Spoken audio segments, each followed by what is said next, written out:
सभी भाइयों को मेरा राम राम। भाई पहले तो ठीक है, मुस्लिम भाइयों को सलाम वालेकुम। और भाई जो भी मैंने देखो ये वीडियो डाल ली थी अपनी, जो भी मैंने इतनी बड़ी समाज में इतनी बड़ी गलती करी है, इस गलती का मैंने एहसास होया भाई। ठीक है, तो मैं अपनी गलती मान लू भाई। आज के बाद ऐसी एक्टिविटी नहीं होने की मेरे पे। ठीक है ना, आज के बाद नुआ के भाई मैं वीडियो डाल दूंगा।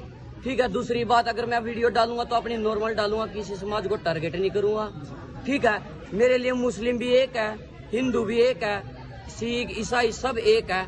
आज से हमारा मुस्लिम भाईचारा पहले भी जिंदाबाद था और आज भी जिंदाबाद रहेगा। ठीक है, आज के बाद ऐसी मैं गलती नहीं करूंगा। ठीक है, जिससे मेरे मुस्लिम भाइयों को ठेस पहुंचे कि भाई तूने यह गलती करी है।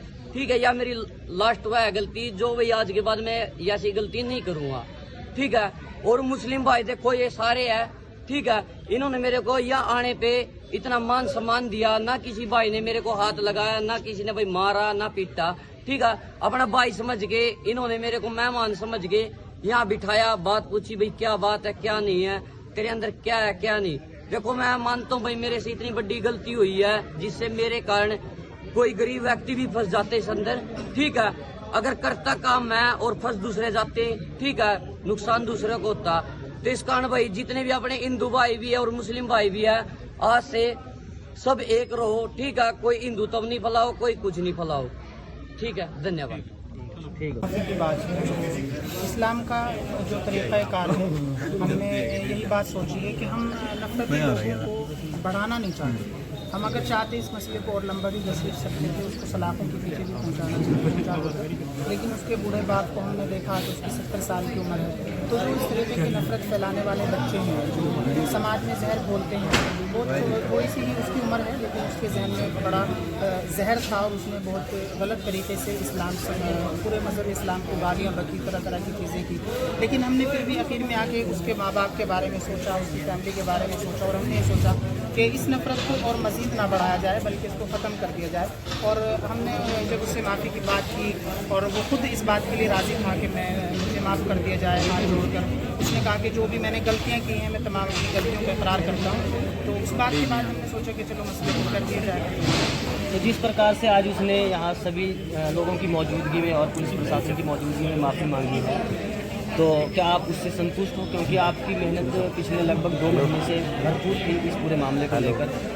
देखिए, मेहनत बहुत सारे साथियों की थी। मेरे साथ तकरीबन 50 से ज़्यादा नौजवान ऐसे हैं जो आज भी थाने में हैं, शायद 100 से भी ज़्यादा अब इनकी तादाद हो गई है। जब हमने 15 दिन पहले यहाँ प्रोटेस्ट किया था तो मेरे साथ खड़े हैं सोली भाई, उस वक्त भी यहाँ पे मौजूद थे। और हर उस मामले में जहाँ किसी भी समाज के खिलाफ कोई एक्टिविटी होती है तो सोली भाई हमेशा हमारे साथ कंधे से कंधा मिलाकर खड़े हो जाते हैं। हम यहाँ आए थाने में, SHO को प्रेशराइज़ किया, फिर जो इस मामले को देख रहे थे जयपाल जी, उनके साथ हमारी बातचीत हुई, लगातार उनसे हम कांटेक्ट में रहे। और प्रशासनिक जहाँ तक कमज़ोरी की बात अगर की जाए तो प्रशासन तो हमेशा से ढीला रवैया अपनाता है इस तरीके के मामलों में, और नफ़रत को और लंबे वक्त तक जो है वो प्रशासन इस तरीके से करने देता है। लेकिन इस मामले में हम जो जयपाल जी, जो इंस्पेक्टर इस मामले के हैं, उन्होंने ज़रूर इसमें हमारी थोड़ी सी दबिश के बाद कार्रवाई शुरू की और वो वहाँ तक पहुँचे और फिर इन्होंने हमसे रब्ता किया। और फिर जब इनसे रब्ता हुआ तो इन्होंने हमसे यहाँ आने की बात की।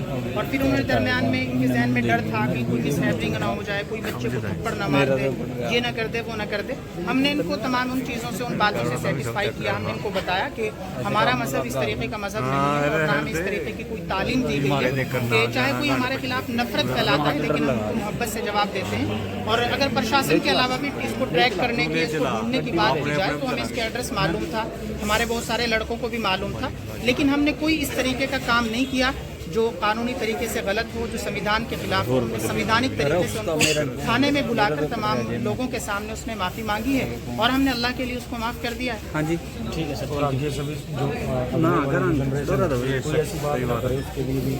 हम सोशल मीडिया के जरिए से मैं एक बात ज़रूर जो नई जनरेशन है उसको बताना चाहूँगा, जिन लोगों का जहन में ये बात आती है कहीं ना कहीं कि मुसलमान इस मुल्क से चले जाएंगे, ये एक ऐसा ख्वाब है जो ख्वाब कभी पूरा नहीं हो सकता। हम इस मुल्क के बराबर के भागीदार हैं। हमारे आबा व अजदाद की कुर्बानियों के बाद ये मुल्क हमें मिला है और हम इस मुल्क में ता क़यामत इसी तरीके से, जिस तरीके से अब रहते हैं, इसी तरीके से रहते आएंगे। तो जो इस तरीके से नौजवान समाज में नफरत फैलाते हैं, जहर घोलते हैं, उनसे हम यही बात कहेंगे कि जब आपके जहन में इस तरीके की बातें आएँ तो आप अपने पेरेंट्स की तरफ देखें, अपने वालिदैन की तरफ देखें, अपनी फैमिली की तरफ देखें कि आपके बूढ़े वालिदैन आपसे क्या उम्मीदें लगाते हैं कि आप बुढ़ापे में उनका सहारा बने, उनकी लाठी बने। लेकिन आप इस तरीके से समाज में जहर घोलकर उनको नीचा दिखाते हैं। अब एक 70 साल का बूढ़ा जो थाने में आया, कहीं ना कहीं हम भी सोचते हैं कि हमारे दादा की उम्र का है और इस तरीके से नहीं होना चाहिए। लेकिन औलादें पता नहीं क्या क्या दिखाते हैं माँ बाप को। नेताओं के जो खुद के बच्चे होते हैं वो दूसरे मुल्कों में पढ़ते हैं और वही नेता दूसरे लोगों को जहर घोलकर और मुल्क में धर्म के नाम पर नफरत फैलाकर ऐसा बीज बोते हैं कि समाज में 17, 16 साल के बच्चे धर्म के नाम पर इस तरीके से बेकार हुए फिरते हैं। ठीक है सर, थैंक यू। आज जो करनाल का एक लड़का था सुनील, उसकी इंस्टाग्राम पे आईडी है सुनील करके। मैं आईडी बताना भी नहीं चाहता कपड़े, क्योंकि इस प्रकार के जो तत्व होते हैं समाज के अंदर नफरत फैलाने का काम करते हैं। उसने मुस्लिम धर्म के बारे में इसी तरीके से पूरे मुस्लिम समाज मैंने 2 महीने पहले सडौरा थाने के अंदर की थी और लगभग 60 दिनों के प्रयास के बाद वो आज सडौरा थाने के अंदर उसको बुलाया गया और सडौरा थाने के अंदर बुला के उससे पूछताछ की गई कि भाई तुमने किसके कहने पे किया है, किन लोगों से प्रभावित होकर तुमने ये बात की है। तो आप सबको पता ही है कि समाज के अंदर ऐसे तत्व हैं जो देश के अंदर नफरत फैलाने का काम कर रहे हैं, जो हिंदू मुस्लिम समाज को आपस में भिड़ाने का काम कर रहे हैं। जो ऐसी ताकतें हैं देश के अंदर, लगभग इस देश की जो सत्ताधारी जो पार्टी है, सरकार है, और कुछ ऐसे संगठन भी हैं जो आज के टाइम में मुस्लिम धर्म को आतंकवादी घोषित करने का काम कर रहे हैं।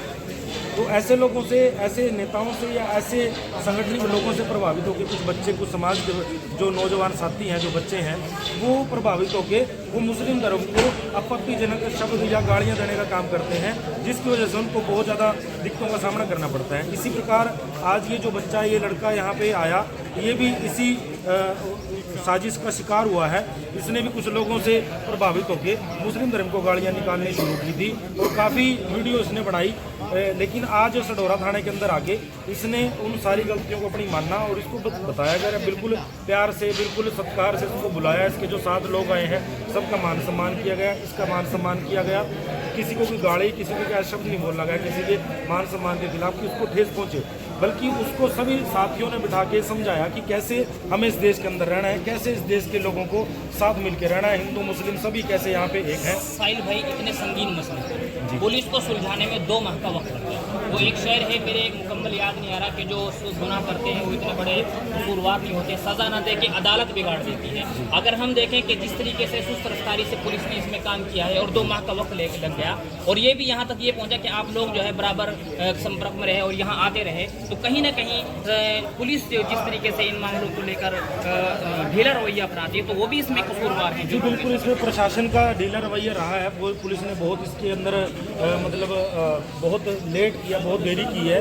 और लगभग जब पुलिस के पास, हम बार बार पुलिस के पास गए हैं, सडौरा थाने में कई बार आ चुके हैं। लगभग अभी 15 दिन पहले हमने यहाँ पे एक प्रोटेस्ट भी किया था, दरी बिछाने तक की नौबत आई थी। प्रोटेस्ट किया, पुलिस को थोड़ा प्रेशर बनाया, तब जाके पुलिस ने अपनी कार्रवाई को थोड़ा रफ्तार दी। और उसके बाद जो इस केस का आयु था यमुनानगर से, उसने जो है करनाल में जाके लड़के के घर पे दबिश की, जिस वजह से परिवार के साथ, उनके साथ संपर्क बन पाया और आज उस बच्चे को लेकर, उस लड़के को लेकर यहाँ पे थाने के अंदर पहुँचे। अगर प्रशासन जो है वो जल्दी इसके अंदर साथ के साथ कार्रवाई करता तो वो लड़का जो है और ज़्यादा वीडियो न डालता और जल्दी इसके ऊपर कार्रवाई होके जल्दी ये दिन इतना लेट ही ना होता। 2 महीने हो चुके हैं इस बात। सुनील एक इंस्टाग्राम यूजर है, उसका जो मामला था उसको लेकर यहाँ पर पहुँचे थे, तो किस तरह से वो मामला सुलझा है उसको लेकर बातचीत करेंगे सर से। जी हाँ, ये हमारे पास एक मुकदमा नंबर 257/23 दर्ज था भावना भड़काने के लिए।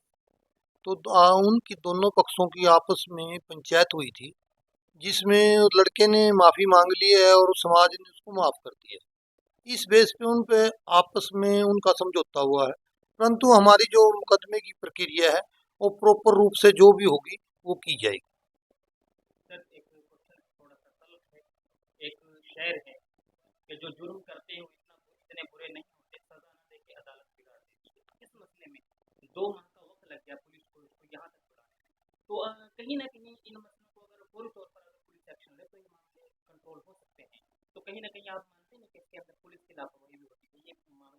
नहीं, देखो ऐसा नहीं है कि पुलिस की इसमें इस मामले में लापरवाही हुई है। ये मामला अपना इंस्पेक्टर लेवल से संबंधित था और हमने ये फाइल इंस्पेक्टर जयपाल जी को दे दी थी। उन्होंने इसके लिए प्रयास किए 2-3 बार गाँव में भी। ये जो लड़का है ये दिल्ली को उसमें फैक्ट्री में लगा हुआ था, किसी कंपनी में लगा हुआ था, ये मिला नहीं, इसलिए इसमें इतना समय लगा। बस लगे